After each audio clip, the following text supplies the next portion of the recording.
ലോക്സഭാ തിരഞ്ഞെടുപ്പിനുള്ള അന്തിമ വോട്ടർ പട്ടിക പ്രകാരം ഏറ്റവും കൂടുതൽ പ്രവാസി വോട്ടർമാരുള്ള ജില്ല കോഴിക്കോട്. 35,793 NRI വോട്ടർമാരാണ് കോഴിക്കോടുള്ളത്. ഏറ്റവും കൂടുതൽ ഭിന്നലിംഗ വോട്ടർമാർ ഉള്ളത് കോഴിക്കോടാണ്.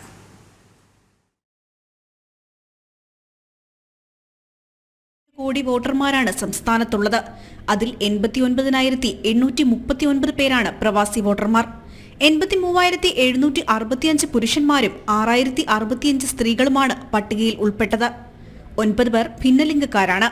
2019 2,191 പ്രവാസി വോട്ടർമാർ ഇത്തവണ കൂടിയിട്ടുണ്ട്. ആകെയുള്ള പ്രവാസി വോട്ടർമാരിൽ 40% കോഴിക്കോട് ജില്ലയിലാണ്. 35,793 പേരാണ് ജില്ലയിൽ നിന്നുള്ളത്. മലപ്പുറമാണ് രണ്ടാമത്. 15,121 പേരാണ് മലപ്പുറത്തുള്ളത്. 13,885 പേരുമായി കണ്ണൂർ മൂന്നാം സ്ഥാനത്ത് നിൽക്കുന്നു. 325 ആളുകൾ മാത്രമുള്ള ഇടുക്കിയാണ് പ്രവാസി വോട്ടർമാർ ഏറ്റവും കുറവുള്ള ജില്ല. സംസ്ഥാനത്തെ ഭിന്നലിംഗ വോട്ടർമാരുടെ എണ്ണവും മുൻവർഷത്തേക്കാൾ വർദ്ധിച്ചിട്ടുണ്ട്. 2019 174 ഭിന്നലിംഗ വോട്ടർമാരായിരുന്നു ഉണ്ടായിരുന്നത്. 2021 നിയമസഭാ തെരഞ്ഞെടുപ്പിൽ അത് 290 ഉയർന്നിരുന്നു. ഇത്തവണ 367 വോട്ടർമാരാണ് ഉള്ളത്. 94 വോട്ടർമാരുള്ള തിരുവനന്തപുരമാണ് ഏറ്റവും കൂടുതൽ ഭിന്നലിംഗ വോട്ടർമാരുള്ള ജില്ല.